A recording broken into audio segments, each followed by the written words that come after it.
Boa noite. Vamos iniciar. Mateus. Em nome do Pai, e do Filho, e do Espírito Santo. Amém. Veni Creator Spiritus, mentes tuorum visita, imple superna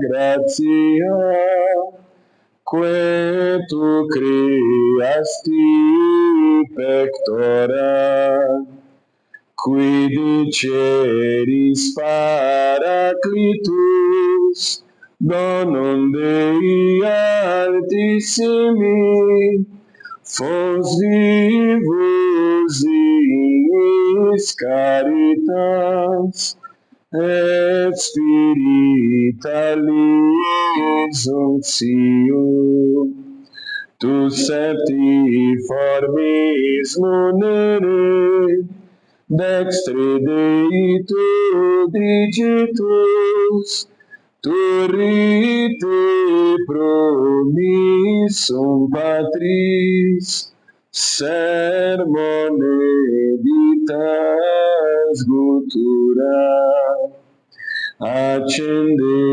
lumen sensibus, infunde amorem cordibus, infirma nostri corporis, virtute firmas perpeti, oster repellas longius, pacinque dones protinus, ductore sic te previu, vitemus omne noxium, virticiamus da Patrem, noscamus atque Filium, Teu triusque Spiritum, credamus omni tempore. Amém. Enviai o vosso Espírito e tudo será criado. Oremos, ó Deus, que instruístes os corações dos vossos fiéis com a luz do Espírito Santo. Fazei que apreciemos retamente todas as coisas, segundo o mesmo Espírito, e gozemos sempre da sua consolação, por Cristo Senhor nosso. Amém. Santa Luzia, rogai por nós. Boa noite. Vamos continuar então de onde nós paramos ontem. Nós estávamos falando sobre o sola scriptura, que é o princípio protestante, e contrapondo ao esquema católico, que é tradição, magistério e escritura. Um sistema muito mais completo, muito mais estável. Nós, por último, lemos aquela passagem da carta de São Paulo a Timóteo, na qual ele diz que a igreja é a coluna e o sustentáculo da verdade. Vale a pena nós percebermos que o credo, seja ele o credo apostólico, seja ele o credo niceno-constantinopolitano, não diz creio na Bíblia. A gente, quando professa a fé, não diz creio na Bíblia. Então a gente não crê na Bíblia? Sim, né? Mas nós dizemos creio na igreja. E uma vez que nós cremos na igreja, consequentemente nós cremos no magistério da igreja, na tradição da igreja, na escritura que nos foi transmitida pela igreja. Né? Então, Uma maneira de nós compreendermos bem isso é que o magistério, a tradição e a escritura desempenham funções complementares. E um não está acima do outro, um está a serviço do outro. Assim como na Trindade, o Pai, o Filho e o Espírito Santo são três pessoas divinas, um único Deus. E, por exemplo, nós dizemos que a missão do Pai é criar. A missão do Filho é salvar. A missão do Espírito Santo é santificar. Cada pessoa divina tem uma missão específica que lhe é atribuída. No entanto, o Pai, o Filho e o Espírito Santo criam, salvam e santificam, mas se atribui a cada uma das pessoas divinas uma missão. Então, da mesma maneira, nós temos as funções da Escritura, da tradição, do magistério. O magistério interpreta a Escritura, tem legitimidade, tem autoridade para interpretar a Escritura, amparando-se na tradição. Então, por exemplo, se alguém começa a interpretar de maneira errada a Escritura, nós temos o magistério e a tradição. Se um membro do magistério, se um bispo começa a ensinar alguma heresia, então nós temos a tradição e a Escritura para confrontar o ensinamento daquele membro do magistério.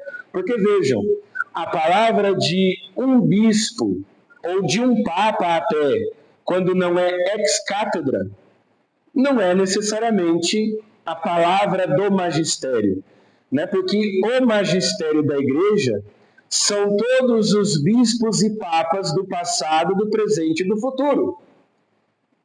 Então, a tradição, o magistério e a escritura, no esquema católico, são complementares. E assim a gente consegue, de maneira muito mais fácil, resolver os problemas que no mundo protestante são insolúveis. A única solução acaba sendo eu me separo e fundo a minha própria igreja. Então, o sola escritura não existe. Ele não tem fundamento bíblico, como nós veremos hoje, nem na tradição.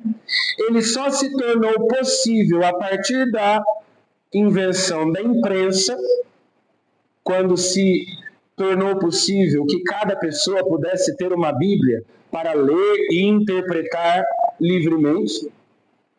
Então, o sola escritura depende dessa inovação tecnológica chamada imprensa, que só surgiu lá no século XVI, né? No final do século XV, começo do século XVI. E, na verdade, o sola escritura não existe. O que existe é só a minha interpretação da escritura. Porque eu interpreto de um jeito, ele interpreta do outro. E daí eu vou dizer que a minha interpretação é que é autêntica, a dele não é autêntica, não é verdadeira. Enquanto que no esquema católico, bom, se eu li e interpretei de um jeito e a igreja está dizendo que é outra coisa, eu humildemente reconheço que a igreja é muito mais sábia do que eu e me submeto à interpretação da igreja, por sinal, né? Ou seja, uma atitude muito mais humilde, de saber que a minha interpretação, diante da interpretação da igreja, né, a minha interpretação deve dar lugar à interpretação da igreja. E como eu disse ontem também, né, as denominações protestantes, embora elas digam que só acreditam na Bíblia, ou que só a Bíblia é infalível, e só a Bíblia tem autoridade, é a autoridade última, mas todas as denominações têm magistério e têm tradição própria. O pastor da igreja é o magistério daquela igreja, né? Ou o presbitério, Nós temos denominações que são presbiterianas, outras são congregacionais, episcopais, mas toda denominação tem algum tipo de magistério e tradição.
Isso era muitíssimo maior. Muitos dos livros que nós consideramos apócrifos, eles consideravam inspirados. Então, não havia ainda um cânon definido, nem entre os judeus do Antigo Testamento. O Novo Testamento estava, olha, a primeira carta aos Tessalonicenses é o texto mais antigo do Novo Testamento. Dos 27 livros do Novo Testamento, qual foi o primeiro a ser escrito? Primeira carta aos Tessalonicenses. Ou seja, quando São Paulo fala da palavra de Deus, ele não está se referindo à Bíblia. Ele não está se referindo à Escritura. Que de nós ouvistes. Portanto, ele está falando de pregação oral. Ele está falando de tradição. Né? Então, o protestantismo cai numa bibliolatria. A palavra de Deus não é um livro. A palavra de Deus, antes de tudo, é uma pessoa, Jesus Cristo.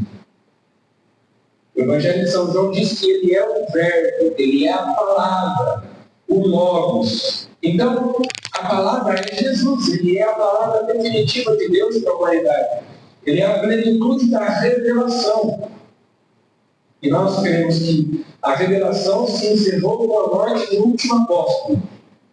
Então, quando São Paulo fala palavra de Deus, o protestante meio que entende a Bíblia. Mas não. São Paulo está falando da pregação apostólica, da palavra, né, da mensagem recebida pelos apóstolos que Jesus transmitiu para eles e os apóstolos estão passando adiante. Então, a palavra de Deus é a revelação. A Bíblia contém a palavra de Deus? Sim. A palavra de Deus inspirada, escrita de maneira infalível e errante, mas na tradição também está a palavra de Deus. No testemunho da fé viva da igreja. E o magistério que tem autoridade para interpretar a escritura, né? Então, quando ele diz aqui, porque recebestes, eu falei ontem do esquema, né? O que é tradição? Eu recebo porque me foi transmitido, me foi entregue algo, uma doutrina, um ensinamento, uma mensagem. Eu recebi, eu conservei, eu transmiti. São Paulo vai dizer que a fé entra pelos ouvidos, a fé vem pela pregação. Então, não havia Bíblia e não haverá Bíblia no século seguinte. A palavra de Deus é transmitida oralmente, pela pregação. Como eu já disse, quando São Paulo escreveu a primeira carta aos Tessalonicenses, ele escreveu uma carta para resolver problemas práticos daquela comunidade de Tessalônica. Os problemas que São Paulo tenta resolver são sobretudo escatológicos, aqui na primeira e na segunda carta aos Tessalonicenses. Porque havia discussões a respeito da ressurreição dos mortos. Então, o tema principal da primeira e da segunda cartas de São Paulo aos Tessalonicenses é a escatologia, a vinda de Cristo e assim por diante, a ressurreição dos mortos. Mas ele escreve as suas cartas endereçadas às igrejas para resolver problemas pontuais. Mas isso daqui não é a Bíblia, isso daqui é uma carta. A igreja que depois, lendo essa carta, vai identificar que ela foi inspirada e vai colocá-la no cânon, na lista dos livros considerados sagrados, santos. Se o magistério não tem essa autoridade, se o magistério não tem esse carisma que o Espírito Santo dá a ele, então, mesmo que Deus tivesse inspirado, esse texto seria considerado um texto comum. Ele passa a ser parte da escritura da Bíblia por discernimento do magistério. E isso é confirmado pela tradição.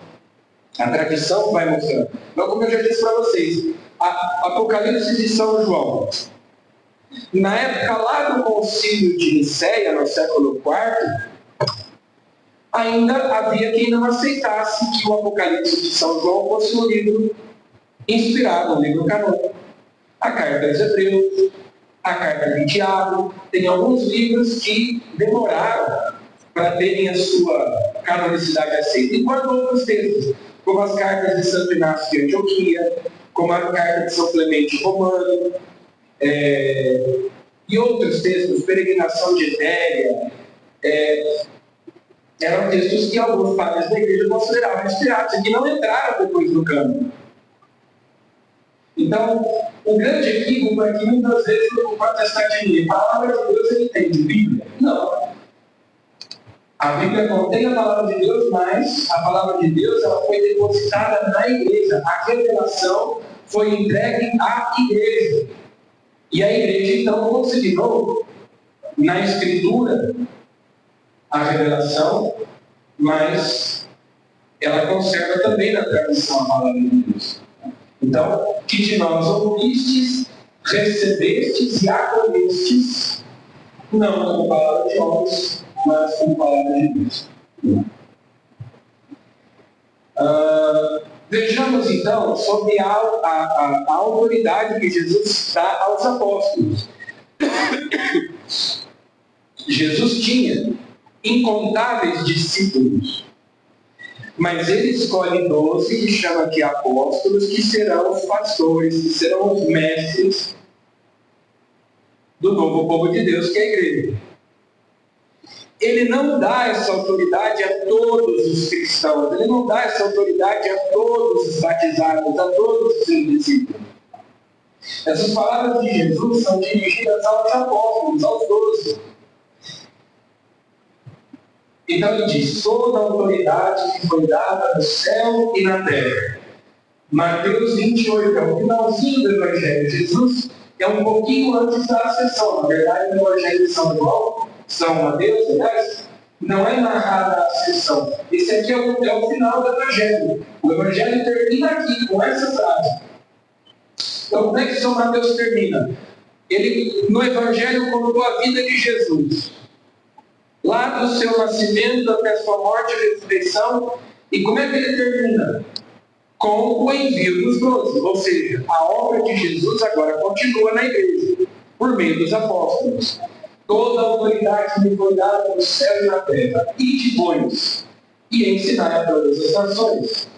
Batizai-os em nome do Pai, do Filho e do Espírito Santo. Então, Jesus manda os apóstolos não só pregarem o Evangelho, mas batizarem. Ou seja, Jesus entrega à igreja a sua palavra e também os sacramentos. Aqui, mais especificamente, o batismo. Mas Jesus, antes disso, na última ceia, tinha instituído a Eucaristia. E no domingo de Páscoa, ele instituiu o sacramento da reconciliação, quando disse para os apóstolos: a quem perdoar os pecados, eles lhes serão perdoados. Então, a palavra e os sacramentos. Para isso existe a igreja. Celebrar os sacramentos, comunicar a salvação. Comunicar a salvação de que modo? Pela palavra e pela celebração dos sacramentos. A salvação é comunicada, no sentido de ser transmitida, conferida a cada um. Ensinar-lhes a observar tudo o que nos prescrevi. Eis que eu estou convosco todos os dias até o fim do mundo. Então, toda a autoridade me foi dada no céu e sobre a terra. Ide, ensinai, pregai. Então, fica claro. Aqui, a autoridade da lei de Jesus aos apóstolos. E Marcos, também é o finalzinho do Evangelho, também é o último capítulo. Ide por todo mundo e pregai o Evangelho a toda criatura. Quem crer e for batizado será salvo, mas quem não crer será condenado. De novo, a pregação unida ao sacramento. Em Lucas, quem vos ouve, a mim ouve. E quem vos rejeita, a mim rejeita. E quem me rejeita, rejeita aquele que me enviou. Ou rejeita, né? E quem me rejeita, rejeita aquele que me enviou. Então vejam só o que Jesus está dizendo, né? Para os apóstolos. Quem vos ouve, a mim me ouve. Quem vos rejeita, a mim me rejeita. E quem me rejeita, rejeita aquele que me enviou. Eles são representantes de Cristo. E, como nós dissemos ontem, Jesus não queria fundar uma igreja para 100 anos, mas para a eternidade. Então, essas palavras não foram dirigidas apenas aos apóstolos, mas aos seus sucessores também, obviamente, os bispos. João, domingo de Páscoa, o texto que eu mencionei, a paz seja convosco. Como o Pai me enviou, assim também eu vos envio a vós. Lembrando que a palavra apóstolo significa enviado. O Pai me enviou, ou seja, eu sou o apóstolo do Pai. Como o Pai me enviou, assim como eu sou apóstolo do Pai, eu também vos envio, vós sereis os meus apóstolos. Quem nos ouve, a mim ouve. Quem me ouve, ouve o Pai. Depois dessas palavras, soprou sobre eles, dizendo-lhes: recebei o Espírito Santo. Aqueles a quem perdoarmos os pecados, lhes serão perdoados. Aqueles a quem os retiverdes, lhes serão retidos. Então, a mediação da igreja para a reconciliação dos pecadores. Esse poder foi dado aos apóstolos. E os apóstolos transmitiram pelo gesto sacramental de imposição das mãos.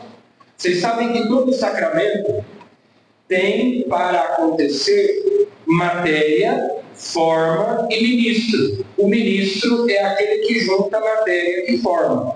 Então, por exemplo, o batismo, a matéria é a água. A forma é: eu te batizo em nome do Pai, do Filho e do Espírito Santo.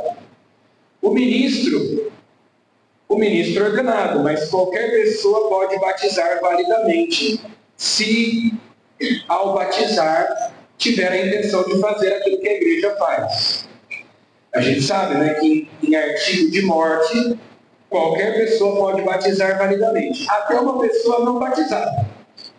Se uma pessoa não batizada batizar alguém em artigo de morte, aquele batismo é válido, desde que batize com água, em nome do Pai, e do Filho e do Espírito Santo. Né? Eucaristia, pão e vinho. O ministro é o sacerdote, o padre ou o bispo, dizendo as palavras da consagração: este é o meu corpo, será entregue por vós, este é o cálice do meu sangue. No caso do sacramento da ordem, a matéria do sacramento é a imposição das mãos. Não sei se alguém de vocês já foi numa ordenação presbiteral, né, uma ordenação sacerdotal, ou diaconal, ou episcopal. O gesto principal, a matéria do sacramento que vem dos apóstolos, é a imposição das mãos para transmitir o Espírito Santo e o mandato apostólico. Como Jesus, que ali soprou e disse receber o Espírito Santo. Então, essa autoridade que Jesus recebeu do Pai, que ele transmitiu aos apóstolos, os apóstolos foram transmitindo. E nós chamamos isso de sucessão apostólica. Quem é o bispo de Campinas? Dom João Inácio Miller, nosso bispo. Como é que Dom João virou bispo? Ele foi ordenado por um bispo. Né? Dom João era franciscano. Ele se tornou franciscano, aí ele foi ordenado diácono, foi ordenado padre, foi escolhido pelo Papa para ser ordenado bispo, aceitou, recebeu a ordenação de um bispo. Geralmente são 3 bispos presentes na ordenação de um bispo, mas um é o celebrante principal, o ordenante principal. Então, Dom João foi ordenado por um bispo. Esse bispo que ordenou Dom João foi ordenado por um outro bispo, né? Que foi ordenado por outro bispo, que foi ordenado por outro bispo, que foi ordenado por outro bispo, que foi ordenado por outro bispo, que foi ordenado por outro bispo, que foi ordenado por outro bispo, que foi ordenado por outro bispo, que foi ordenado por outro bispo, que foi ordenado por outro bispo, que foi ordenado por outro bispo, que foi ordenado por outro bispo, que foi ordenado por outro bispo. É assim, né? E se a gente continuar voltando, nós vamos chegar onde? Nos apóstolos. Em Jesus Cristo. Sucessão apostólica. Você não precisa acreditar nisso. Isso é histórico. Né? É histórico. A gente vai voltando na história e vai vendo, né, que um bispo vai ordenando outro. Então, é assim que acontece na igreja. A sucessão apostólica.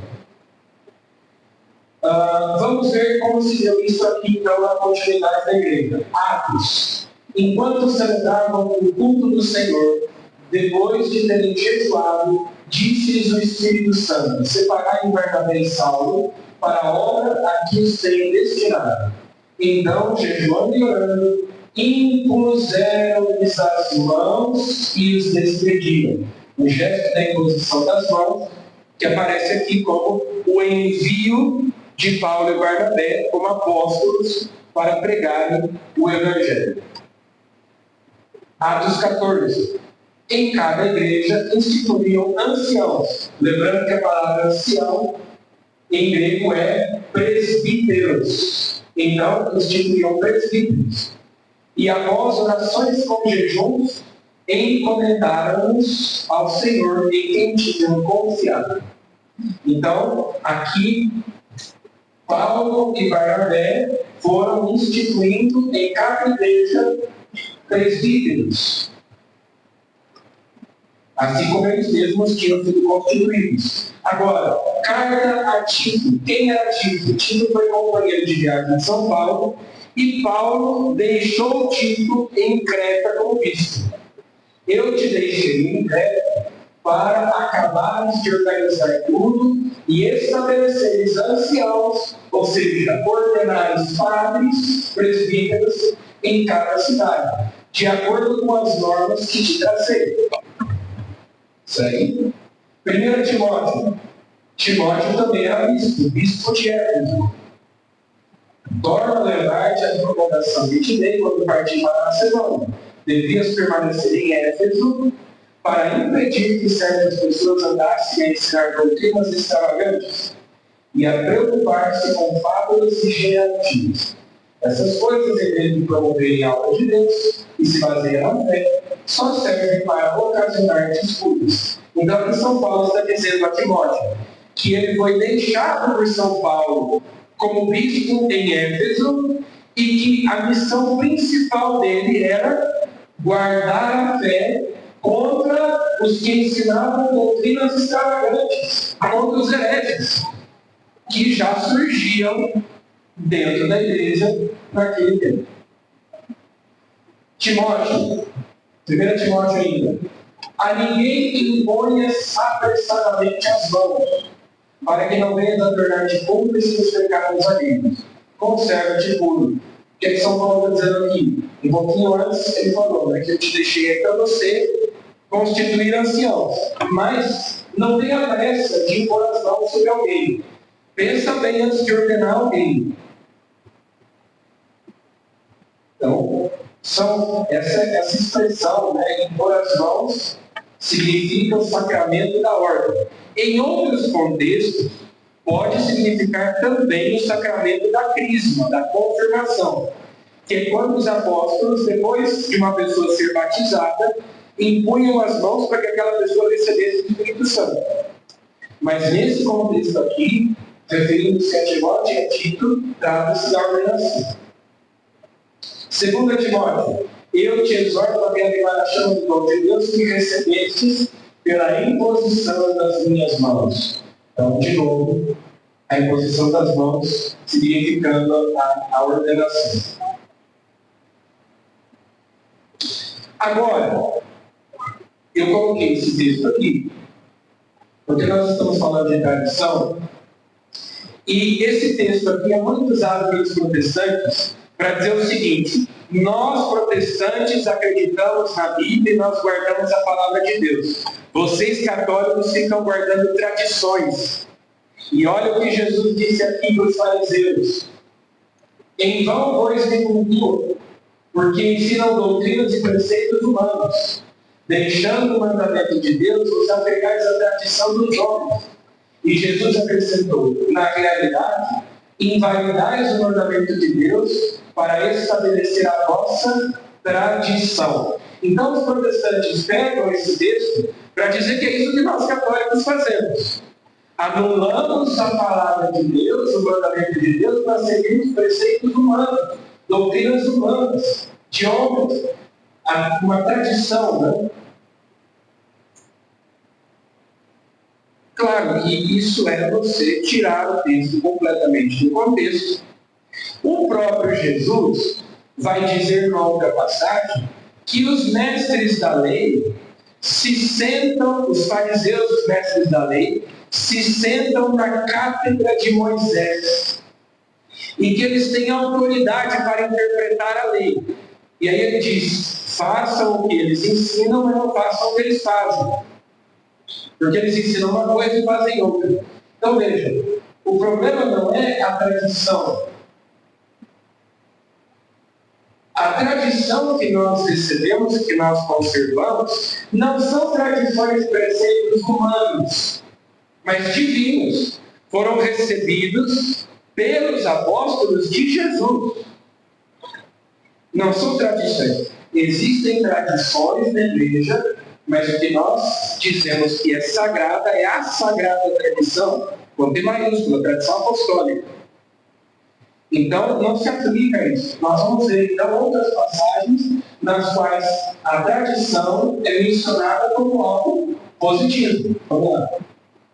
2 Tessalonicenses. Portanto, irmãos, ficai firmes. Guardai as tradições que vos ensinamos oralmente ou por escrito. São Paulo já tinha escrito a primeira, as 66, né? Essa é a segunda. Então, guardem as tradições, guardai as tradições, seja aquilo que vocês ouviram de nós, quando nós estivemos entre vocês, oralmente ou por escrito. Então, tá vendo? Aí se trata de tradição no sentido positivo.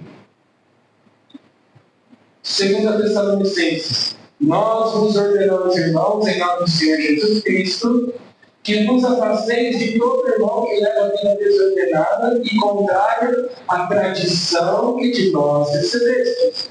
De novo, São Paulo falando para guardar a tradição. Existem tradições que se propagam na igreja que podem ser ruins? Sim. Mas nós não estamos falando aqui de tradições no sentido de costumes, e sim de tradição no sentido de tradição apostólica. Vamos lá. 1 Coríntios. Com efeito, eu mesmo recebi do Senhor o que nos transmiti. Recebi, transmiti. Na noite em que foi entregue, o Senhor Jesus tomou o pão. Esse aqui é o relato mais antigo da instituição da Eucaristia, porque a primeira carta aos Coríntios foi escrita antes dos Evangelhos. As datações dos textos, elas são bem divergentes, assim, né? Depende do autor, mas, de modo geral, a gente sabe que as cartas são anteriores aos Evangelhos. Então, primeira carta aos Coríntios. Vejam, que São Paulo diz: eu mesmo recebi do Senhor. Mas ele não recebeu diretamente. Ele recebeu por tradição. Porque São Paulo não estava lá no cenáculo na última ceia. São Paulo não era um dos 12.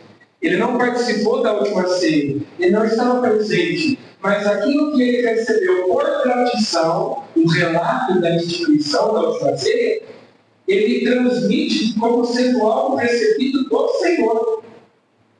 Portanto, a tradição é sagrada, ela é divina. Ela remonta a Cristo. Não? Bom. 1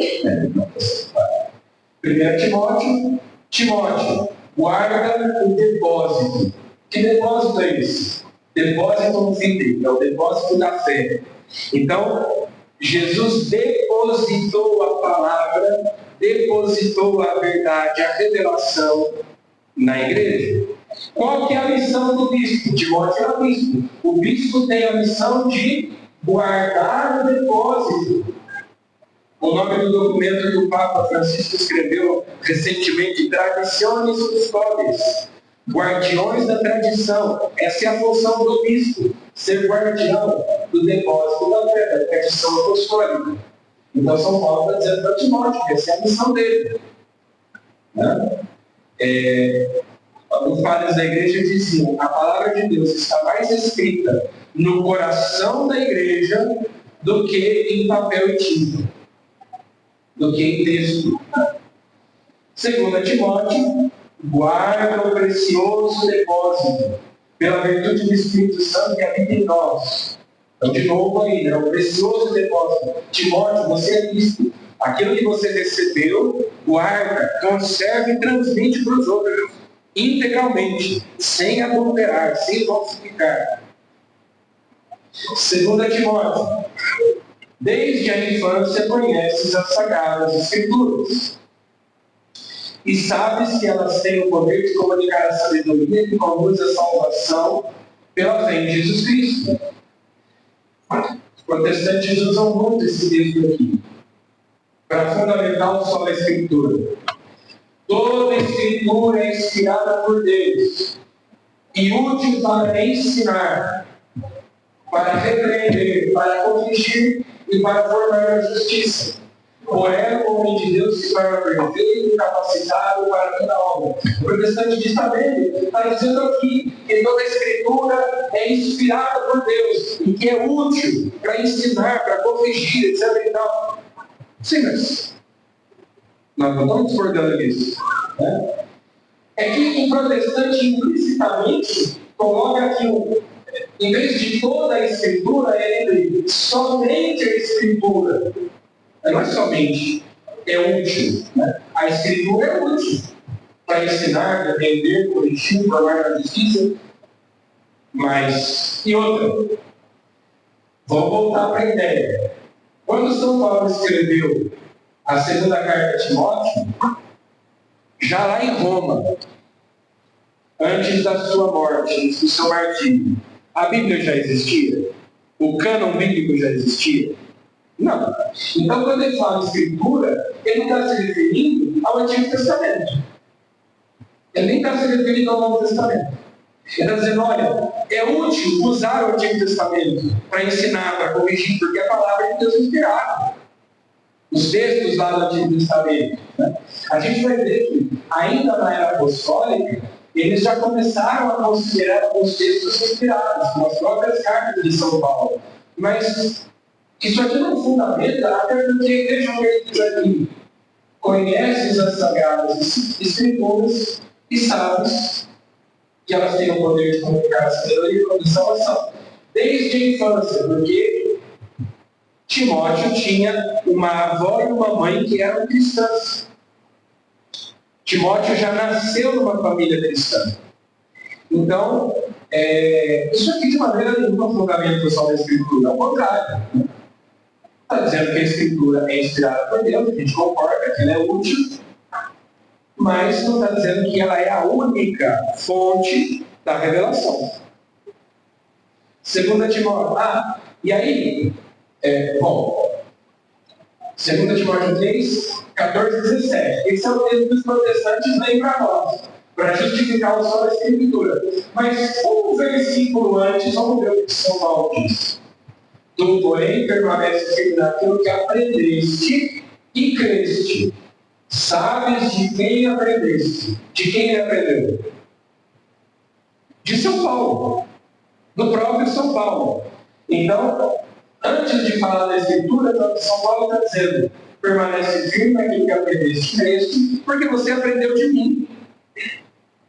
Você sabe de quem você aprendeu. E a minha palavra tem credibilidade. Você aceitou essa palavra. Então, São Paulo está falando da tradição, da pregação apostólica, do magistério dele como apóstolo. E vejam, já que os protestantes pegam aquele texto lá da tradição, né, para dizer que nós guardamos tradições, olha o que Jesus diz aqui em João 5, para os judeus, para os fariseus. Vós perscrutais as Escrituras, porque julgais ter nelas a vida eterna. Ora, são elas que dão testemunho de mim. Não é a Escritura que dá a vida eterna, sou eu. Vós perscrutais as Escrituras, porque julgais ter nelas a vida eterna. Ora, são elas que dão testemunho de mim. Jesus é a palavra, Ele dá a vida eterna. A palavra dá a vida eterna, a Escritura, enquanto nos transmite a palavra de Jesus. Mas é Ele a palavra. Agora vejam o que São João diz ali no final do seu Evangelho. Jesus fez ainda diante de seus discípulos muitos outros sinais, que não se acham escritos neste livro. Esses, porém, foram escritos para creres que Jesus é o Cristo, o Filho de Deus, e para que, crendo, tenhais a vida em seu nome. Ou seja, nem tudo que Jesus ensinou está escrito aqui. Muito do que Jesus ensinou está guardado onde? Na pregação apostólica, na memória dos apóstolos, na tradição da igreja. Nem tudo foi escrito. E muitas outras coisas Jesus disse e fez. Isso aqui foi escrito para vocês, é verdade. Mas tem mais, tem muito mais. Depois, no final do capítulo 21, de novo, este é o discípulo que dá testemunho dessas coisas, e foi quem as escreveu. E sabemos que o seu testemunho é verdadeiro. Há, porém, muitas outras coisas que Jesus fez. Se fossem escritas uma por uma, creio que o mundo não poderia conter os livros que se escreveriam. Não ia caber no mundo se a gente fosse escrever tudo. Então nós escrevemos isso. Mas não está tudo aí na Bíblia, explícito. Não está tudo dito de maneira clara. Né? Não é suficiente. Então, o protestante ele acredita que a Bíblia é suficiente. Não é suficiente. Tanto não é suficiente que eles divergem entre eles. Nós precisamos de outros elementos exteriores à Escritura para compreender. Ou seja, a tradição de Deus. Não sei se vocês já viram igrejas que têm o nome de bereanos, né, os bereanos. É por causa desse texto de Atos 17. Logo que se fez noite, os irmãos enviaram Paulo e Silas para Bereia. Quando ali chegaram, entraram na sinagoga dos judeus.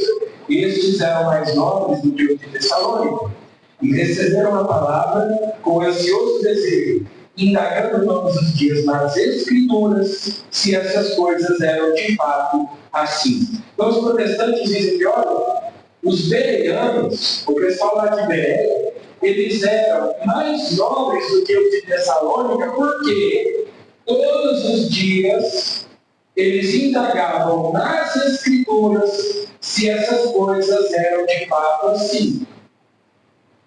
Para vocês entenderem, São Paulo pregou em Tessalônica, na sinagoga, para judeus. Como é que se pregava para os judeus? Você ia mostrando que em Jesus as profecias do Antigo Testamento tinham se cumprido.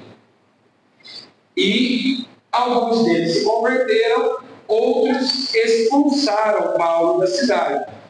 E aí ele foi para Bereia, e aqui também pregou entre os judeus. Agora, os protestantes dizem, mas está vendo? Eles indagavam nas Escrituras. Por isso eles eram mais nobres. Porque eles queriam saber na Bíblia se as coisas eram assim mesmo. Mas eles receberam a palavra de quem? De São Paulo. O que eles procuravam na Escritura era se de fato a palavra que São Paulo anunciava a respeito de Jesus, nela se diz, na vida de Jesus se cumpria aquilo que estava no Antigo Testamento. Mas o que eles acreditaram não estava no Antigo Testamento. Ou seja, se eles procurassem no Antigo Testamento, nas Escrituras, eles não iam encontrar aquilo que Paulo pregou para eles. Que é que Jesus é o Cristo, que Jesus é o Senhor. Então, a essência daquilo que eles aceitaram, daquilo que eles receberam, da palavra que eles receberam, é o magistério de Paulo, que depois eles confrontaram com as Escrituras do Antigo Testamento. Então, aqui também se supõe o magistério, e não se estuda.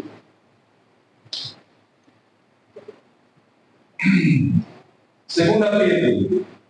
Considerai a longanimidade do Senhor como a nossa salvação, conforme também o nosso irmão Paulo nos escreveu, segundo a sabedoria que lhe foi dada.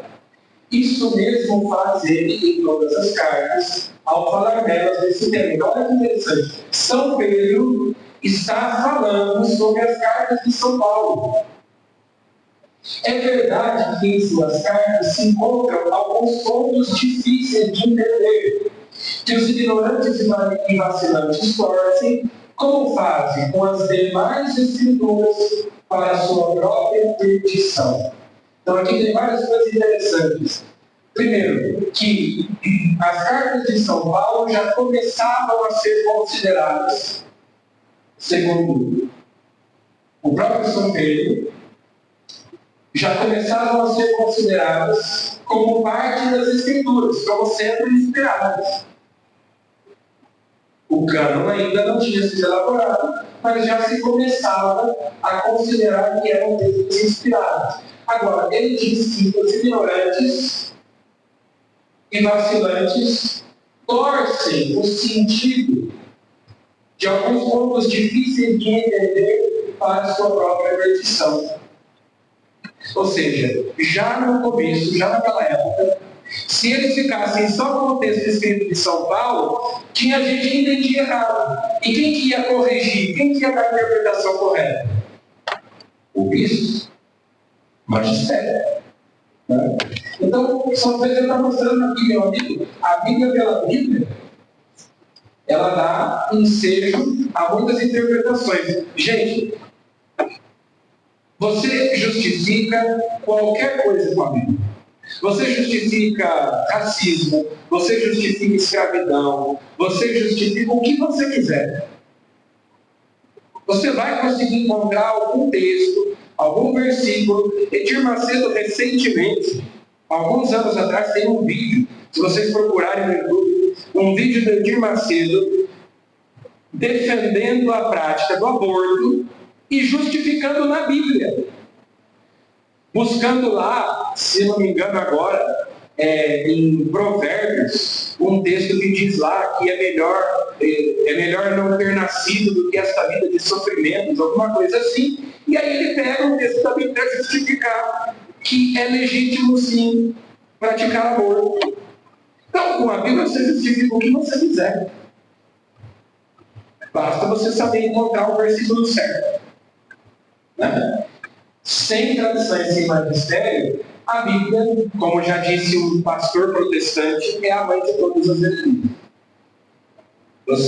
Todos os hereges da história diziam que estavam pregando só o que está na Bíblia. Que é o que a gente vai ver agora na tradição. Eu acho que eu tenho Colossenses. Isso é interessante. Então, olha o que São Paulo diz. Uma vez lida esta carta entre vós, fazei com que ela seja também na igreja dos Laodicenses. E vós, lede a de Laodiceia. Essa carta dos Laodicenses é a carta aos Efésios. Acredita-se que seja a carta aos Efésios. Então veja que interessante. Paulo mandava a carta para a comunidade. E a carta era lida na assembleia litúrgica, quando todo mundo estava reunido. Ele não fazia uma cópia para cada um levar para casa e ler. Só a Escritura, livro de Santa Bíblia, né? Cada um levava. Não, era uma carta para todo mundo. E isso é interessantíssimo porque, veja que ele manda que eles leiam, passem a carta para a outra igreja e peguem a carta que ele mandou para a outra para eles lerem também. A Bíblia nasceu como uma lista de livros que a igreja permitia que fossem lidos na missa, na celebração eucarística, na Assembleia Litúrgica. Por isso que a proclamação da Palavra de Deus, da Sagrada Escritura na missa, é tão importante, porque foi aí que a Bíblia nasceu. Por que a igreja fez um cânon bíblico? Por que a igreja fez uma lista de livros? Eram os livros que podiam ser lidos na missa. Então aqui a gente vê, né, São Paulo mandando que a carta fosse lida na Assembleia. Em 1 Tessalonicenses, peço encarecidamente ao Senhor que esta carta seja lida a todos os irmãos. Então, alguém pega a carta e lê. O bispo, o presbítero, o diácono, algum encarregado. Isso.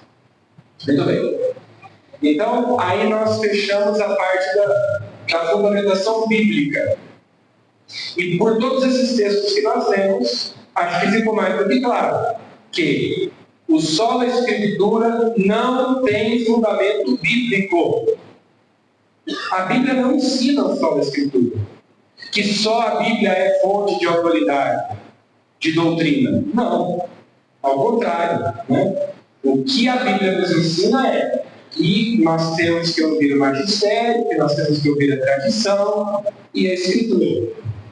A própria Bíblia é fruto da tradição e do magistério. Sem tradição e magistério, nós não teríamos Bíblia. Agora, nós vamos ver isso nos padres da igreja. Aqueles, né? Santo Irineu de Lyon, que nós já vimos ontem alguma coisa dele, sobre o papado, né, sobre o primado de Pedro. Agora nós vamos ver o que Santo Irineu de Lyon tem a nos dizer sobre o solo Escritura. E nós vamos ver que a atitude dos antigos hereges que a igreja combateu nos primeiros séculos é exatamente a mesma dos nossos irmãos protestantes evangélicos. É a mesma coisa. Por que eu estou gastando tanto tempo com isso? Eu já disse ontem, eu quero repetir. Não adianta você ficar respondendo quando o protestante te pergunta onde é que está na Bíblia, porque você vai responder uma coisa, ele vai jogar outra, você vai falar outra, ele vai falar outra, e aí ele vai pular para outra questão, ele vai perguntar do purgatório, você vai responder, ele vai perguntar da virgindade de Maria, você vai responder, ele vai perguntar. A gente tem que colocar o machado na raiz. O problema não é se está na Bíblia ou se não está. Se eu aceito a regra do jogo, que o protestante me impõe de que aquilo tem que estar na Bíblia, explicitamente, eu estou entrando no campo dele. Eu não posso aceitar a regra do jogo que ele me impõe. Senão eu vou ficar sempre na defensiva. Eu tenho que ir para o ataque. Eu tenho que atacar o solo da Escritura, que é o erro fundamental deles. Olha, tem fundamentação bíblica? Tem, mas não é por isso que eu acredito. Eu acredito que a igreja ensina. Esse que é o ponto. Né? Então, vamos ver o que Santo Irineu diz contra as heresias. A igreja recebeu, como dissemos, e guarda diligentemente essa pregação e essa fé. Apesar de difundida pelo mundo inteiro, guarda como se habitasse na sua casa. Acredita nela como quem possui na sua alma e no seu coração. E proclama, ensina e transmite-a como se tivesse uma só boca. Porque, embora no mundo haja diversas línguas, a força da tradição é uma só e a mesma para todos. A força da tradição é uma só e a mesma para todos. A Igreja Católica conserva no mundo inteiro a mesma doutrina, difundida pelo mundo inteiro, guarda como se habitasse na sua casa.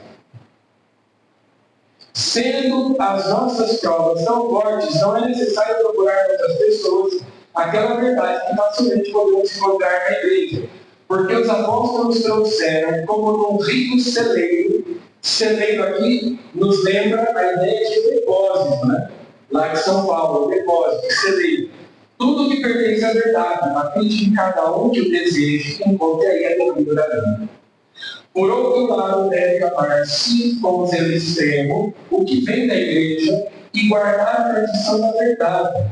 Se os apóstolos não nos tivessem deixado as escrituras, atenção, se os apóstolos não nos tivessem deixado as escrituras, vamos supor que ninguém escreveu nada,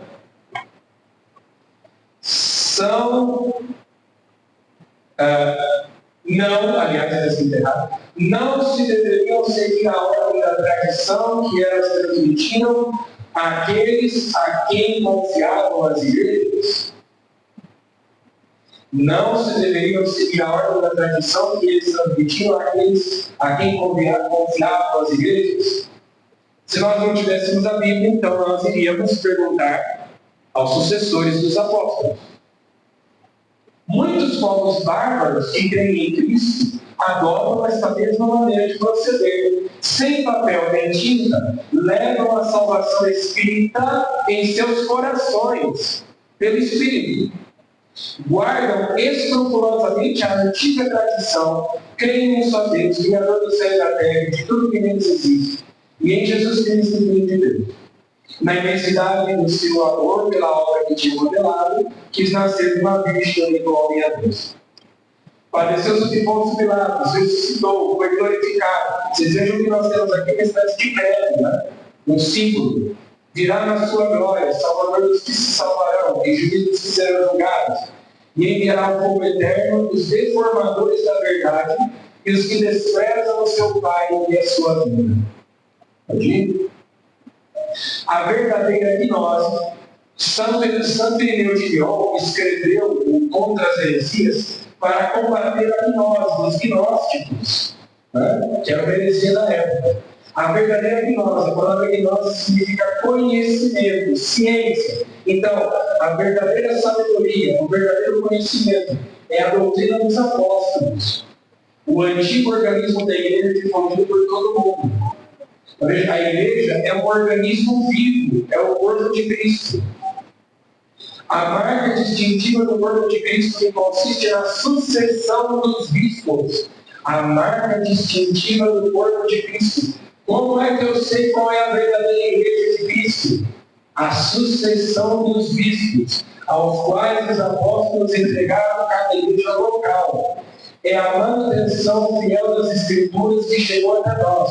A sua explicação integral, função do magistério, sem acréscimos nem diminuições. A leitura sem fraude e em plena conformidade com as Escrituras. A explicação correta, harmoniosa, isenta de perigos ou de blasfêmias. E o mais importante ainda, é o dom da caridade. Mais precioso do que a gnose, mais glorioso do que a profecia, superior a todos os carismas. Parece que ele escreveu isso para os protestantes, mas não porque ele escreveu lá no século II. Ele escreveu para os gnósticos, os hereges da época dele. Vamos lá. Tertuliano de Cartago, no seu livro sobre a prescrição dos hereges. Tertuliano, vocês estão vendo que não tem um São Tertuliano ali, né? Como nos outros. Por quê? Tertuliano é um dos mais importantes autores da era subapostólica. E por que ele não é santo? Porque, infelizmente, ele morreu herege. Ele foi um dos mais importantes teólogos da sua geração. Foi ele quem introduziu na teologia o conceito de pessoa, as pessoas divinas, Pai, Filho e Espírito Santo. E o conceito de trindade também, alguns acreditam que foi ele que cunhou o termo trindade. Não pode ser mais importante. Só que Tertuliano, num certo momento da sua vida, aderiu a uma seita herética, que era o grupo dos montanistas. Eles tinham, era um grupo bem esquisito, porque o fundador deles dizia que ele era a encarnação do Espírito Santo. Então, infelizmente, Tertuliano morreu como herege. Mas nessa época da vida, quando ele escreveu um texto sobre a prescrição dos hereges, ele era católico. Ele ainda era católico. Vamos ver o que ele diz. O único meio de saber qual foi a pregação dos apóstolos, o único meio, e portanto, qual foi a revelação que Jesus Cristo lhes fez, é o recurso às igrejas que os apóstolos fundaram e as quais eles pregaram, quer de voz viva, quer pelos seus espíritos. Sério? Nós temos o direito de dizer aos hereges: provem a origem das vossas igrejas, mostrem-nos como os vossos bispos, sucedendo uns aos outros, chegaram até nós, de modo que o seu primeiro bispo tenha tido como mestre e predecessor algum dos apóstolos, ou alguém em relação aos apóstolos, e que deles receberam o episcopado. É desta maneira que as igrejas apostólicas provam as suas origens. A igreja de Esmirna teve Policarpo como primeiro bispo, lá colocado por São João. A igreja de Roma reconhece Clemente, lá colocado por Pedro. Então vejam só o que ele está dizendo aqui. Né? Nós temos direito de perguntar aos hereges: de onde vieram? Qual é a origem da igreja de vocês? Mostrem-nos como os vossos bispos sucederam aos apóstolos. Quem foi que ordenou os seus bispos? Isso Tertuliano lá no século, já agora no comecinho do século III. Esse texto provavelmente foi escrito em 202. São Basílio de Cesareia. Agora aqui, já um pouquinho mais para frente, né, já depois de Constantino. Mas é interessantíssimo o que ele diz aqui no Tratado sobre o Espírito Santo.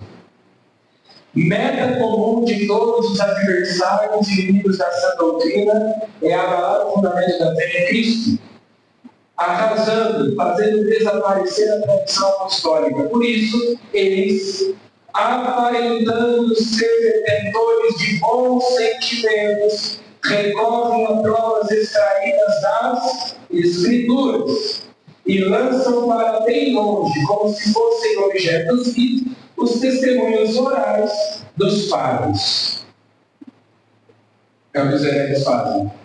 Eles citam as Escrituras e jogam para longe, desprezam o testemunho dos padres da igreja.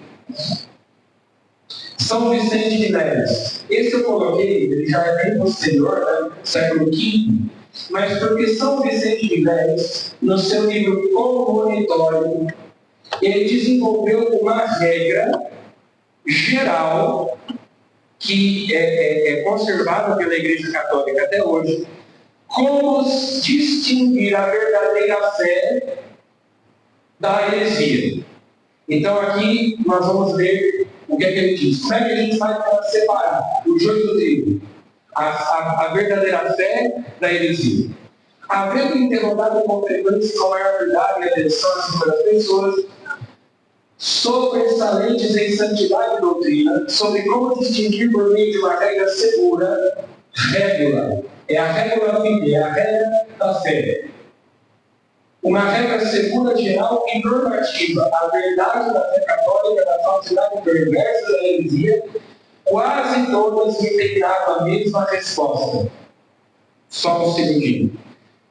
São Vicente de Leves é contemporâneo de Santo Agostinho e foi discípulo de Santo Agostinho. Eu cabe, inclusive, correspondência com ele.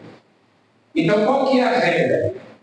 Todo cristão que queira desmascarar as dicas dos hereges que brotam ao nosso redor, evitar suas armadilhas e se manter íntegro e incolorosamente incontaminada, deve, com a ajuda de Deus, apedrejar sua fé de duas maneiras: com a autoridade da lei divina, antes de tudo, e com a tradição da Igreja Católica. Certo? Sem embargo, alguém poderia objetar: posto que o cânon das Escrituras é em si mais que suficientemente perfeito para tudo, que necessidade há de se acrescentar a autoridade de interpretação da Igreja? Eu já tenho as Escrituras, para que a interpretação da Igreja? Precisamente porque a Escritura, por causa de sua mesma sublimidade, porque a Bíblia é sublime, não é entendida por todos de modo idêntico e universal. De fato, as mesmas palavras são interpretadas de maneira diferente por uns e por outros. Se pode dizer que tantas são as interpretações quantos são os leitores. Cada um que lê tem uma coisa diferente. É, pois, sumamente necessário, ante as múltiplas e avergonzadas tortuosidades do erro, que a interpretação dos profetas e dos apóstolos se faça seguindo a pauta do sentir católico. Aí agora vem a regra que São Vicente de Leves desenvolveu. Na Igreja Católica deve-se ter cuidado para prover aquilo em que se crê, sempre, em todas as partes e por todos. Eu até coloquei aqui em latim como ele escreve: quod semper, quod ubique, quod ad hominis. Essa aqui é a régua fide de São Vicente de Leves. Como é que eu sei que uma doutrina é católica, é verdadeira, é autêntica, é apostólica? Aquilo em que se crê, sempre, em todas as partes, ubíque e por todos. Quod ad hominis. Isto é a verdadeira e propriamente católico, segundo a ideia de universalidade que se encerra na mesma etimologia da palavra. A palavra católico significa universal. Portanto, é católica toda doutrina que foi crida, sempre, em todas as partes, ou seja, em todos os lugares e por todos. Ou seja, as novidades, em geral, são heresias. Sempre que alguém aparece com uma doutrina nova, pode saber que provavelmente é heresia.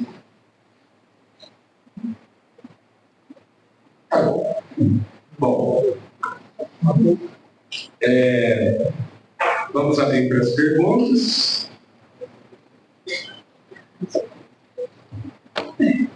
O tema de hoje, então, vai acabar ficando para amanhã. Mas tenho o microfone aí. Quem quiser levantar a mão, o Matheus leva o microfone para poder perguntar. Eu sei que a gente leu muita coisa, mas a gente tem que ler os padres da igreja, né? Tem que conhecer Aí a gente está tendo contato direto com a tradição, que os padres da igreja ensinaram. Vamos lá. Ninguém quer perguntar nada? Está tudo claro? Ficou boa noite?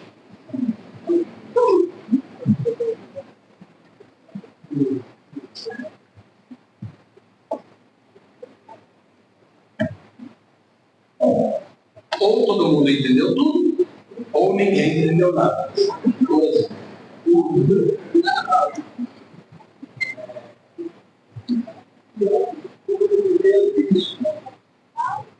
Que ano foi o primeiro Papa? O primeiro Papa é São Pedro. São Pedro. E os primeiros bispos, não tem um primeiro bispo, né? Os primeiros bispos, como os bispos são sucessores dos apóstolos, então os primeiros bispos foram os próprios apóstolos. Né? Então, o colégio dos bispos, o grupo dos bispos, deu lugar, o colégio apostólico, o colégio dos apóstolos, deu lugar ao colégio dos bispos. Então, os primeiros bispos foram os apóstolos e o primeiro Papa foi São Pedro. Tudo isso lá no século I. Né? Século I quando Jesus do ano 1 até o ano 100 é século I. Do ano 1 até o ano 100 é século I. Maurício, né?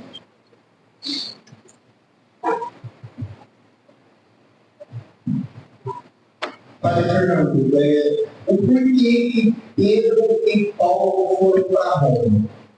Porque quando foi revelado a Paulo para ele ser seguidor de Jesus, porque ele era perseguidor, né, de cristãos. Aí ele ficou 14 anos em outra região, para depois 15 anos, para depois voltar, depois mais 14, depois que eles foram para Roma. Por quê? Por que ele vai para Roma? Por que ele demorou tanto tempo para Roma? As duas coisas. Então, na verdade, São Paulo, logo depois da sua conversão, ele vai para a Arábia, ele fica, né, muito tempo lá retirado, uma espécie de retiro, né, vamos dizer assim, assimilando tudo aquilo que tinha acontecido, vivendo como um eremita, retirado, né, rezando, etc., como Santo Antão, né, como os padres do deserto, porque ele teve aquele encontro com Cristo. Mas ele se tornará apóstolo depois, como a gente viu ali em Atos, quando na igreja de Antioquia foi dada uma profecia e alguém dizia: separam Paulo e Barnabé, e aí puseram as mãos sobre eles e eles foram enviados pela igreja. Que é o interessante, né? Quer dizer, embora Paulo tenha tido o seu encontro com Cristo e tal, mas ele começa o seu ministério apostólico enviado pela igreja. É a igreja que o envia como apóstolo de Antioquia junto com São Barnabé. São Paulo faz tem a primeira viagem missionária com Barnabé, aí ele volta para Antioquia, aí ele vai numa segunda viagem com Silas e tal. Depois, por que ele vai para Roma? Quando ele desce para Jerusalém para entregar uma coleta que ele tinha feito para os cristãos de Jerusalém, porque a igreja de Jerusalém estava passando por grande necessidade devido às perseguições. Os cristãos foram expulsos de Roma, os judeus foram expulsos de Roma. E quando eles vão para Jerusalém, eles chegam lá sem nada e passam grande necessidade. Então São Paulo faz uma grande coleta. Quando ele leva essa coleta para Jerusalém, ele é preso.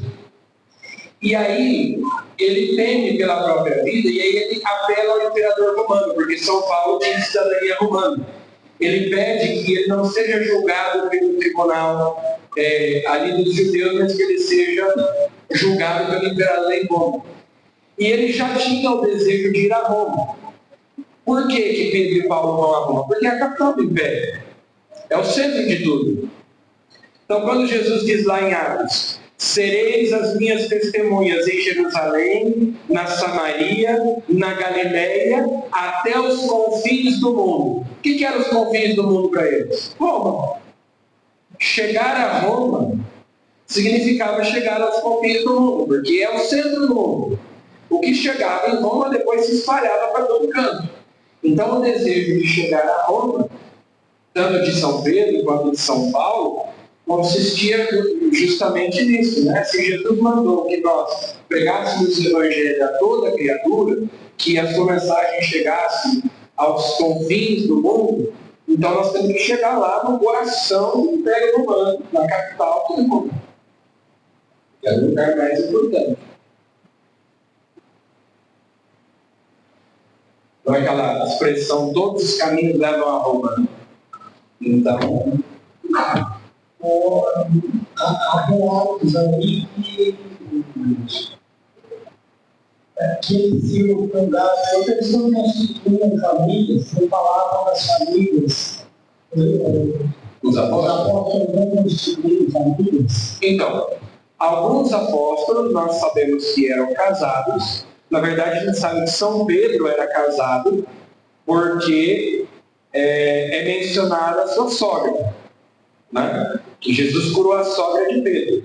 Então a gente sabe que São Pedro era casado. Há tradições que dizem que ele era viúvo, mas também há um trecho lá de São Paulo em que ele diz que os apóstolos levavam consigo as suas esposas, assim como cetros, enfim. Agora, São Paulo, por exemplo, ele mesmo diz que ele era celibatário. E ele recomenda, inclusive, o celibato, né?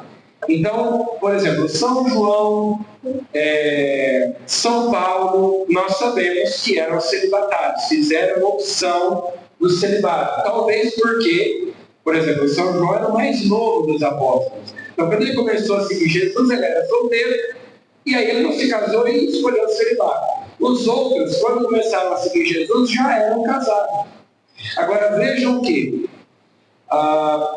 Jesus diz assim: por minha causa vós deixastes mulher, filhos, casa, campos, riquezas e tudo mais, para seguir Jesus. Então, há uma hipótese, né, uma teoria de que os apóstolos, embora fossem casados, tenham também abraçado o celibato. Existem cânones de concílios muito antigos que prescrevem punições ao bispo que engravidar a sua esposa. Por quê? Porque se supunha que o bispo, embora fosse casado, se ele era ordenado bispo em alguns lugares, então ele tinha que conservar o celibato. Mas na igreja primitiva eram ordenados tanto homens casados quanto celibatários. Isso, como a gente comentou ontem, né, que até hoje na igreja oriental existem padres casados. Bispos não, mas existem padres casados. Então, alguns apóstolos, a gente não sabe exatamente, mas São Paulo e São João a gente sabe que eram celibatários. São Pedro a gente sabe que foi casado, não sabemos se ainda era casado quando ele saiu pregando o Evangelho, quando ele seguiu Jesus, né? Mas havia sim apóstolos casados. Paulo Fernando, podemos dizer que muitas das heresias passadas combatidas pela igreja ressurgiram em denominações protestantes recentes? Com certeza. Não, na verdade, não tem nada de novo, né? Não, como diz o livro do Eclesiastes, não há nada de novo debaixo do sol. Porque quando a gente lê esses textos que a gente acabou de ler dos padres da igreja, parece que eles estão falando para hoje, estão falando para os protestantes, né? Então, tanto isso é verdade que, por exemplo, os protestantes liberais, eles negam a concepção virginal de Jesus. Como houve heresias que negaram. Há hoje protestantes liberais que negam até mesmo a dupla natureza de Cristo, a divindade de Cristo, e por aí vai. Então, na verdade, sim, já existe resposta para tudo isso lá atrás. A igreja já combateu essas heresias lá atrás. Só que as heresias vão sempre ressurgindo, elas são requentadas, né? Sobretudo a gnose. A gnose é uma das mais antigas heresias E a gnose, ela é representada, inclusive o próprio protestantismo padece de gnose. Por quê? A tese principal da gnose, do gnosticismo, é que existe um mundo mau, existe um Deus mau que criou a matéria, e um Deus bom que criou o espírito. E, portanto, a matéria é má e o espírito é bom. E, consequentemente, eles negam a encarnação, eles negam a eficácia dos sacramentos e tudo mais. Essa heresia ressurgiu lá na Idade Média, no século XII,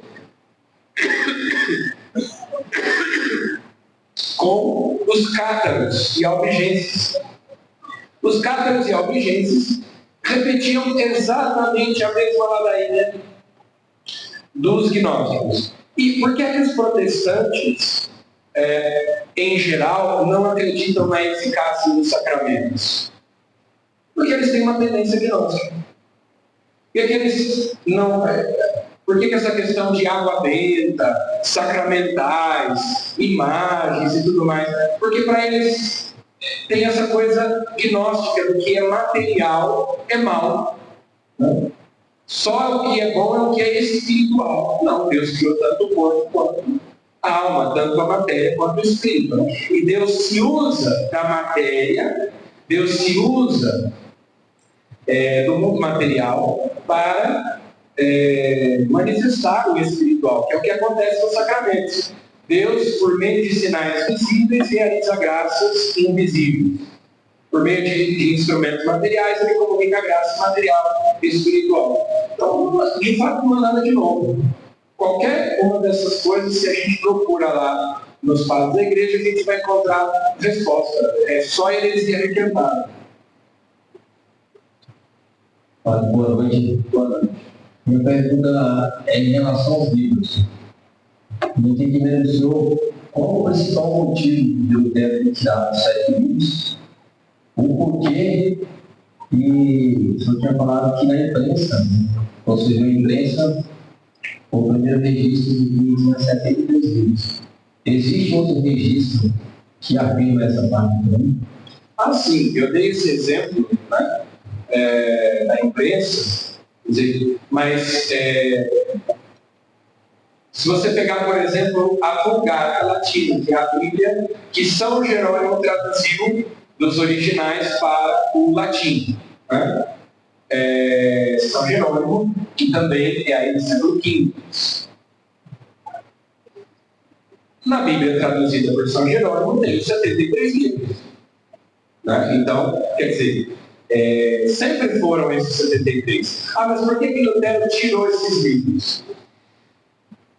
Olha, o motivo principal é o seguinte: quando Lutero foi debater com o cardeal Caetano, se não me engano, sobre a questão do purgatório, o cardeal Caetano usou como argumento o livro de Macabeus. E no livro de Macabeus é dito que ele ofereceu sacrifícios pelos mortos, justificando assim a oração pelos mortos e, portanto, a existência do purgatório.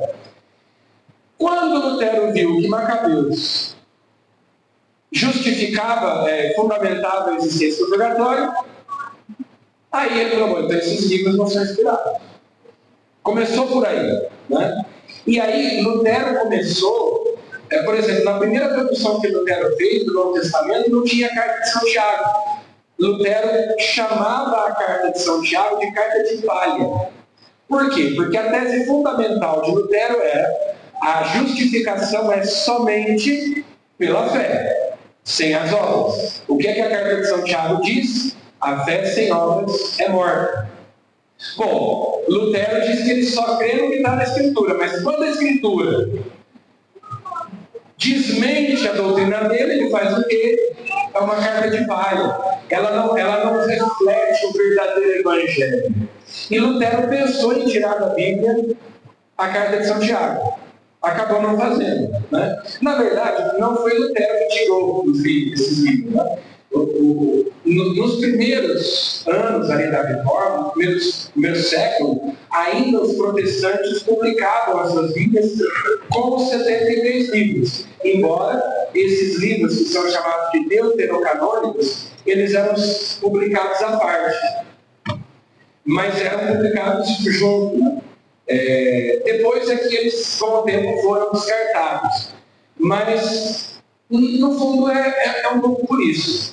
A justificativa que eles dão é o seguinte: eles seguem a Bíblia hebraica, que é o cânon dos judeus.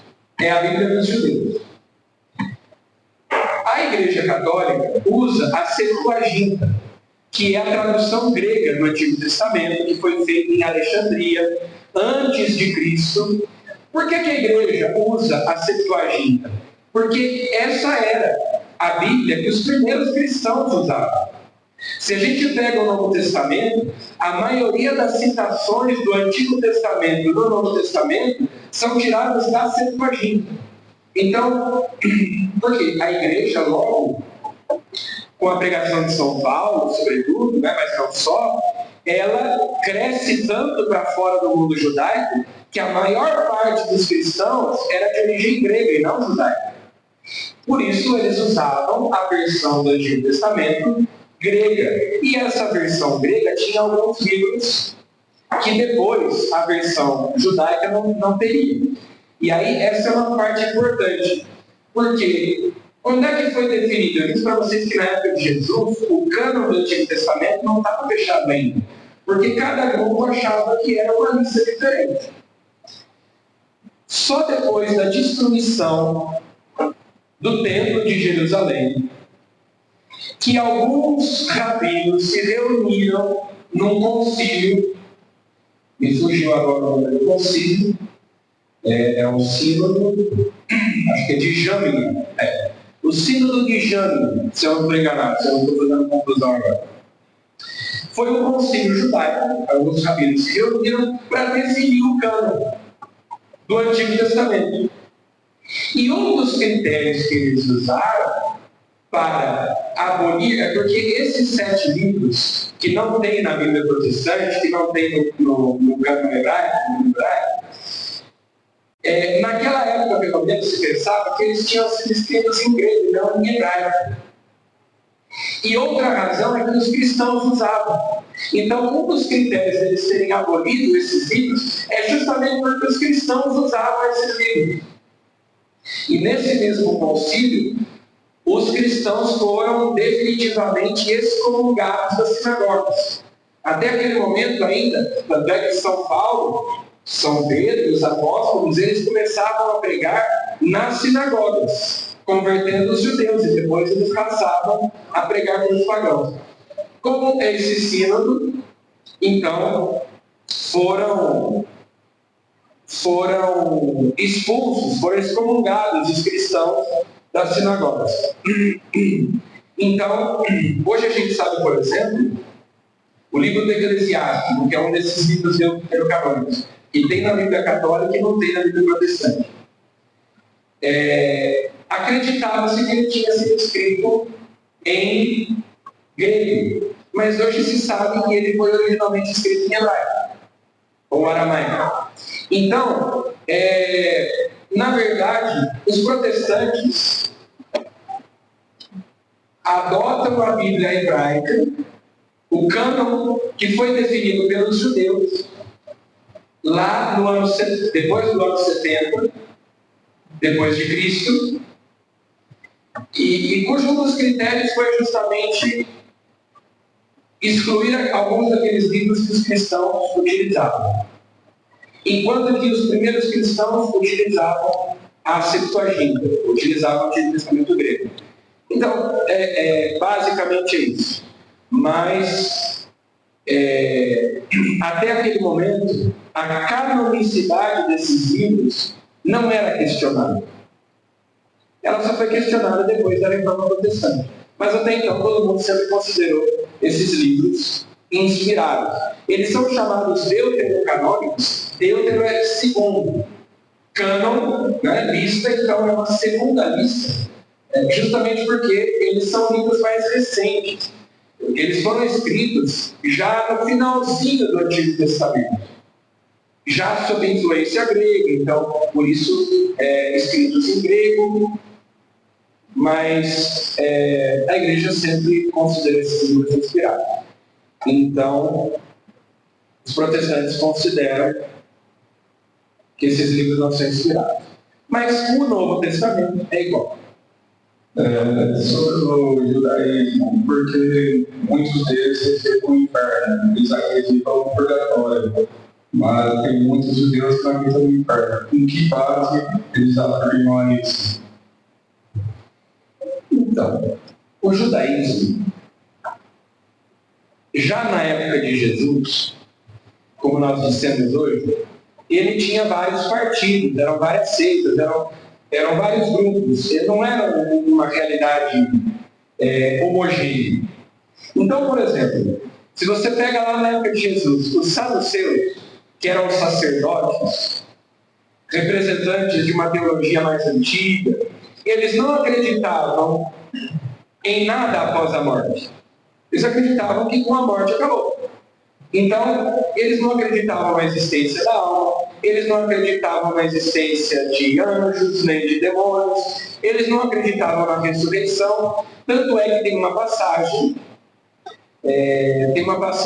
em que os saduceus vão questionar Jesus sobre a ressurreição dos mortos, e aí eles contam aquela história da mulher que se casou com uma pessoa, com um homem que morreu, aí o irmão casou com ela e morreu também, aí outro irmão casou e morreu também, os 7 irmãos casaram, e aí eles perguntam, na ressurreição ela vai ser esposa de qual dos 7 irmãos?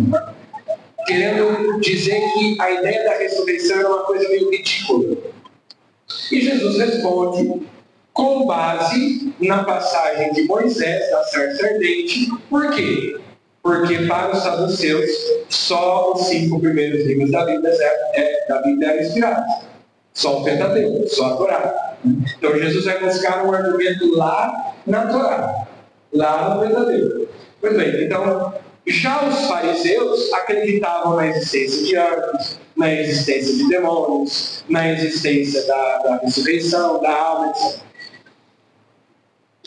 O judaísmo atual, ele também não é uniforme. Também você tem o judeu ortodoxo, você tem, enfim, várias opiniões teológicas dentro do judaísmo. Mas, de fato, a opinião hoje mais corrente entre os judeus, eles, de fato, a maioria deles não acredita na existência do inferno. Eles acham que os maus sofrerão algum tipo de punição, mas que ela é temporária. E que depois, então, todo mundo vai... Veja, essas palavras, purgatório, por exemplo, não é uma palavra que eles usem, né? Mas eles acreditam numa certa punição para os pecadores depois da morte, mas que não é eterna essa punição. Mas não é uma opinião de todos os judeus, isso pode variar dentro do judaísmo. Muitos judeus acreditam em reencarnação, por exemplo. A reencarnação entrou no judaísmo lá na Idade Média, e muitos judeus hoje acreditam em reencarnação. O problema é que a escatologia do Antigo Testamento era incompleta, era imperfeita, porque Cristo ainda não tinha morrido e ressuscitado. Então, falar em escatologia do Antigo Testamento, eles não aceitam a revelação do Novo Testamento. Então, para nós é muito clara a realidade do inferno, do céu, do purgatório, porque nós temos o Novo Testamento, eles não têm. Eles não aceitam Cristo e nem o Novo Testamento. E, então, eles ficam com aquilo que o Antigo Testamento disse, de fato. Né? No Antigo Testamento, não se pode falar, ninguém ia para o céu, porque o céu estava fechado. Só com a morte de Cristo na cruz é que as portas do céu se abrem para nós, nos é comunicada a salvação. Jesus fala claramente sobre o inferno muitas vezes, né? Então, e aí as tradições dos judeus ao longo da Idade Média foram se desenvolvendo e indo para caminhos diferentes. Mas há dentro do judaísmo várias correntes, várias escolas teológicas que divergem entre si e discordam também. Boa noite, Padre. Boa noite. Paulo nos ensinou, ele falou em uma de suas cartas, para que tomasse cuidado com a imposição das mãos, para que não se ordenassem pessoas, talvez sacerdotes não preparados. Mas em outro momento, Jesus nos ensina: quem ouve, né, falando do sacerdote, ouve a mim. Quem te rejeita, a mim me rejeita. Nesse sentido, se eu rejeito um padre devidamente ordenado, mas publicamente ele é um padre ligado à teologia da libertação, ele nos ensina muito coisas erradas e que são contrárias à doutrina da igreja. Qual a posição nossa de fiéis de Assembleia para com esse padre? Bom, aí nós estamos indo um pouco longe, né, do tema, mas veja bem, houve uma época em que surgiu uma heresia, na época de Santo Agostinho, pelagianismo, e aí alguns defendiam o seguinte, que só era válido o sacramento realizado por um sacerdote santo. Então, um padre ou um bispo que tivesse cometido um pecado grave, que tivesse, na época, os pecados mais graves considerados ali naquela época eram apostasia, adultério, homicídio. Então, havia um problema dos lápis, que eram sacerdotes que tinham renegado a fé em momentos de perseguição. Então, eles foram torturados em momentos de perseguição da igreja, acabaram renegando a fé, depois se arrependeram, e aí havia grupos que queriam que esses lápis, leigos ou padres, não fossem readmitidos. E a igreja, né, estendia a eles a misericórdia, mas havia aqueles que achavam que não devia. E também a ideia de que esses padres, os sacramentos que eles celebrassem, não seriam válidos, e assim por diante. Então, Santo Agostinho, que é o doutor da graça, ele vai combater essas heresias, não só o pelagianismo, né, e outras relativas a isso. Santo Agostinho vai dizer assim: se Pedro batiza, é Cristo que batiza. Se Paulo batiza, é Cristo que batiza. Se João batiza, é Cristo que batiza. Se Judas batiza, é Cristo que batiza. Então, quando o padre diz, eu te batizo em nome do Pai, do Filho e do Espírito Santo, esse eu é o eu de Cristo, porque ele sendo ordenado, ele foi configurado a Cristo, cabeça da igreja, e essa mudança é ontológica. A ordem é um daqueles sacramentos que imprime caráter espiritual indelével, como o batismo e a crisma. Por isso que a gente diz que não tem desbatismo e nem rebatismo. Não tem recrisma e nem descrisma. Porque imprime caráter espiritual indelével. Uma vez que você é batizado, você é batizado. Você é crismado, você é crismado. Tem uma marca na sua alma. A ordenação é a mesma coisa. Uma vez que alguém foi ordenado, não tem como desordenar a pessoa, né? Então, alguém foi ordenado padre, tu és sacerdote eternamente segundo a ordem do rei Melquisedeque. É para sempre. E então, por isso que Santo Agostinho dizia, né? Se Judas batiza, é Cristo que batiza. Eu te absolvo dos teus pecados. É o eu de Cristo.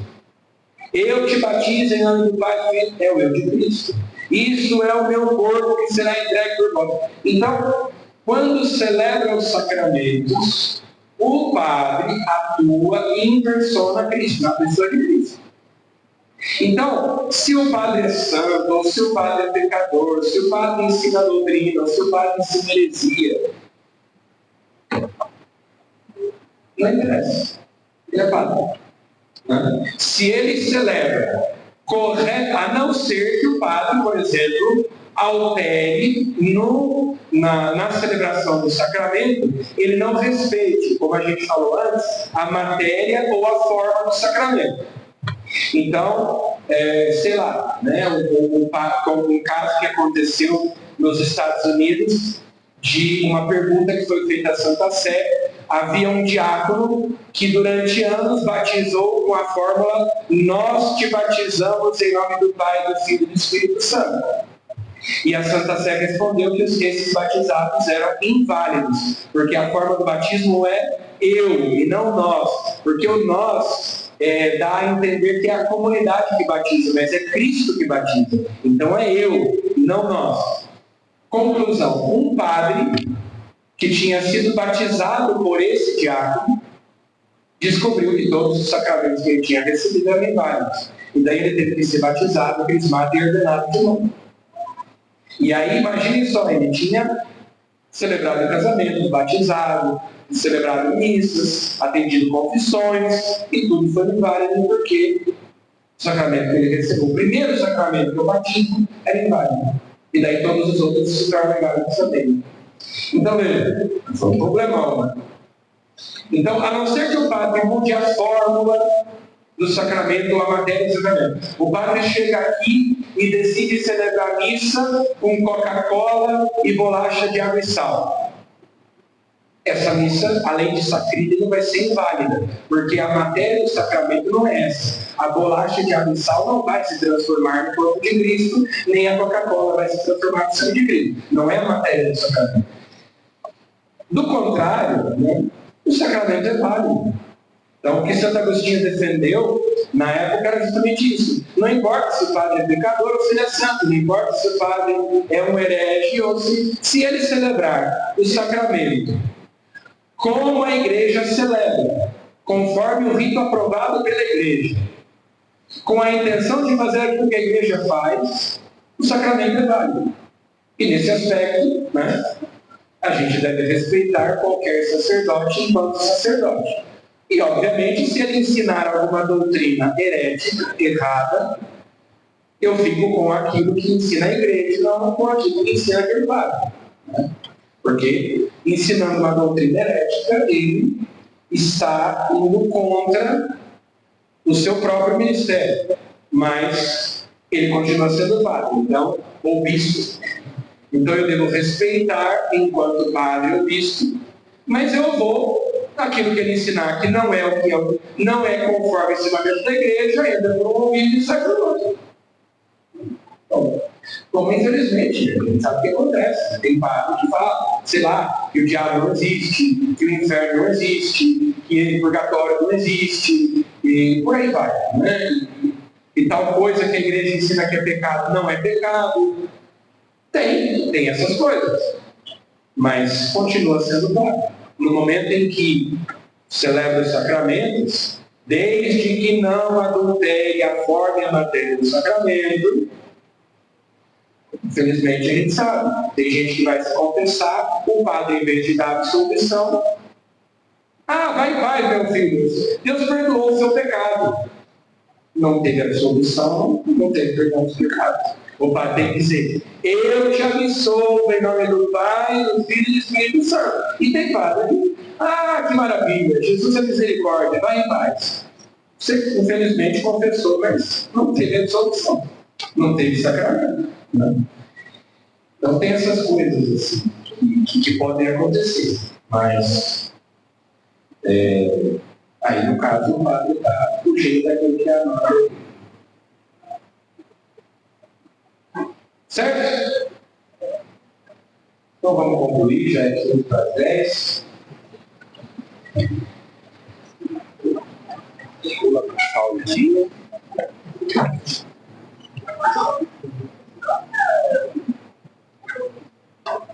Bom, nós gastamos 3 dias com isso, eu imaginava gastar 2, né? Mas não tem problema. Essa questão do só da Escritura e de nós entendermos, né, que o fundamento da nossa fé está lá na tradição do magistério e também, sobretudo, na Escritura, né, é muito importante para nós entendermos todo o resto. Vamos saudar a Virgem Maria. Salve Regina. Madre misericordiae, vita dulcetur, expens nostra salute. A te clamamus, exules filiate, a te suspiramus, gementes et splentes, in ac lacrimarum Maria. Ea ergo, advocata nostra, illos tuos, misericordes oculus, ad nos converte. Et Iesus, benedictum fructum ventris tui, nobis post hoc exilium ostende. O clemens, o pia, o dulcis Virgo Maria. Rogai por nós, Santa Mãe de Deus. O Senhor esteja convosco. Abençoe-vos Deus Todo-Poderoso, Pai e Filho e Espírito Santo. Amém. E de paz o Senhor nos acompanhe. Graças a Deus.